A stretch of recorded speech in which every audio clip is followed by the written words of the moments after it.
അപ്പോൾ LDF ഉയർത്തുന്ന ഒരു പ്രശ്നം ഒരു സാംസ്കാരിക നായകനെ തൃശ്ശൂരിന് ലഭിച്ചു എന്നാണ്. അപ്പം പത്മജ വേണുഗോപാൽ ഒരു ഒറ്റ വാചകത്തിൽ പറഞ്ഞാൽ തൃശ്ശൂരിലെ വോട്ടേഴ്സിനോട് പറയുന്നത് എന്താണ്? അല്ല, ഏറ്റവും കൂടുതൽ ഇവിടുത്തെ ആൾക്കാർക്ക് വികസനം തന്നെയാണ് വേണ്ടത്. ഒന്നുമില്ല അവിടെ. ഞാൻ കുട്ടിക്കാലത്ത് കഴിഞ്ഞ MLA ഒക്കെ കാര്യമായി പ്രവർത്തിച്ചില്ലെന്നാണോ പത്മജ പറയുന്നത്? തീരെ ഇല്ല. അതുകൊണ്ടാണല്ലോ അദ്ദേഹത്തിന് സീറ്റ് പോലും അവർ കൊടുക്കാണ്ടിരുന്നത്. പിന്നെ ജനങ്ങളുടെ ഇടയിലും അയ്യോ അത് അയാൾ കിട്ടിയ വോട്ടല്ല ശരിക്ക്. സുരേഷ് ഗോപി വന്നുകൊണ്ട് നമ്മുടെ വോട്ടുകൾ കുറെ പിടിച്ചുകൊണ്ടാണ് അദ്ദേഹത്തിന്റെ ഗുണമല്ല. അതിന് മുമ്പ് അദ്ദേഹത്തിനെതിരെയുള്ള വിമർശനം എല്ലാം പറഞ്ഞു കഴിയുമ്പോൾ ഞാൻ രഹസ്യം പറയാം. അല്ല, വേറെ എനിക്കങ്ങനെ വിമർശനം പറയാൻ താല്പര്യമില്ല. കാരണം എല്ലാവരും അവരുടേതായിട്ടുള്ള ഇതുണ്ട്. പിന്നെ ചെറിയ ഇതുകൊണ്ട് അദ്ദേഹത്തിന് പറ്റി. പിന്നെ സുരേഷ് ഗോപി വന്നതും ഒക്കെയാണ്. പിന്നെ നമ്മുടെ പാർട്ടി പ്രവർത്തകരുടെ കുറച്ച് കാലമായിരുന്നു. രണ്ടും കൂടിയായിട്ടാണ് വെറും 940 വോട്ടിനാണ് ഞാൻ കഴിഞ്ഞ പ്രാവശ്യം തോറ്റത്. ബാലേന്ദ്രൻ എൻ്റെ ഒരു ശിഷ്യനായിരുന്നു. എന്നെ കേരള കോളേജ് കുറിച്ച് പഠിപ്പിച്ചിട്ടുണ്ട്. ഓ ശരി. ബാലേന്ദ്രൻ നല്ല വിദ്യാർത്ഥിയായിരുന്നു, പറയണമല്ലോ. ഇപ്പോഴും ഒരു പുള്ളി ഇപ്പം എത്ര വർഷങ്ങൾ കഴിഞ്ഞ് ഞാൻ ഇപ്പം കണ്ടുകൂട്ടി.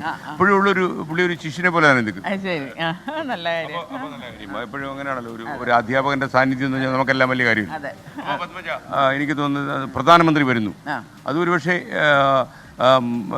NDAയിലേക്ക് BJPയിലേക്ക് പ്രത്യേകിച്ച് പത്മജ പോയി കഴിഞ്ഞപ്പോൾ പത്മജയെ ഒതുക്കി കളഞ്ഞു എന്ന് പറഞ്ഞ എതിർ പാർട്ടികളൊക്കെ ഉണ്ട്. പക്ഷേ പ്രധാനമന്ത്രി ഡൽഹിയിൽ നിന്ന് ഈ മണ്ഡലത്തിലേക്ക് നേരിട്ട് വരുന്നു. അതെ അതെ.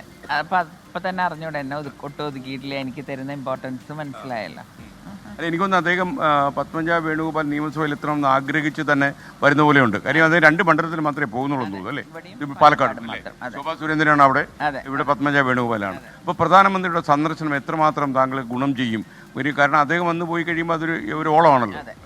അദ്ദേഹത്തിനോടാണ് ഇവിടുത്തെ ആളുകൾക്ക് ഞാൻ സംസാരിച്ചത്, പ്രത്യേകിച്ച് സ്ത്രീകൾക്ക് ഭയങ്കര താല്പര്യമാണ് മോദിജി എന്ന് പറയുമ്പോൾ. അത് അവരെ കാണാൻ തന്നെ ഉണ്ടാവും പെണ്ണുങ്ങളായിരിക്കും കൂടുതലെന്ന് എനിക്ക് തോന്നണത്. അപ്പം എല്ലാവരും വരുമ്പോൾ എപ്പോഴാണ് വരണേ എന്നാണ് അവർക്ക് കാണാൻ വേണ്ടിയിട്ട്. അപ്പോൾ ആ ഒരു താല്പര്യം തീർച്ചയായിട്ടും വോട്ടായി മാറും പ്രാവശ്യം. ഇത്തവണ വളരെ കുറച്ച് ദിവസങ്ങളേ ഉള്ളൂ. കാര്യം ഈ വെയിലത്ത് ഒരുപാട് ദിവസങ്ങൾ ഉണ്ടായിരുന്നത് പണിയല്ലേ? ഓക്കെ. പക്ഷേ ഈ കുറച്ച് ദിവസങ്ങൾ കൊണ്ട് ഈ മണ്ഡലത്തിന്റെ എല്ലാ സ്ഥലത്തും ഓടിയെത്താൻ പറ്റും? ഒരുവിധം എല്ലാം ഒന്നും എനിക്ക് പറയാൻ പറ്റില്ല. ഒരു 80% ഒക്കെ പറ്റും എനിക്ക്. അല്ല, ഈ വീടുകളിലേക്കൊക്കെ ചെല്ലുമ്പം വീട്ടമ്മമാരുടെയൊക്കെ ഒരു പ്രതികരണം എങ്ങനെയാ? അയ്യോ ഭയങ്കര സ്നേഹ. എത്ര ആളായി ചേച്ചിനെ കണ്ടിട്ട്.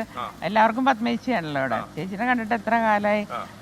മറ്റേ ഞങ്ങൾ ഇപ്രാവശ്യം ചേച്ചിക്ക് വോട്ട് ചെയ്യുള്ളൂ കേട്ടാ. അക്കാര്യത്തിൽ ഒരു സംശയവും വേണ്ടെന്നാ പറയാറ്.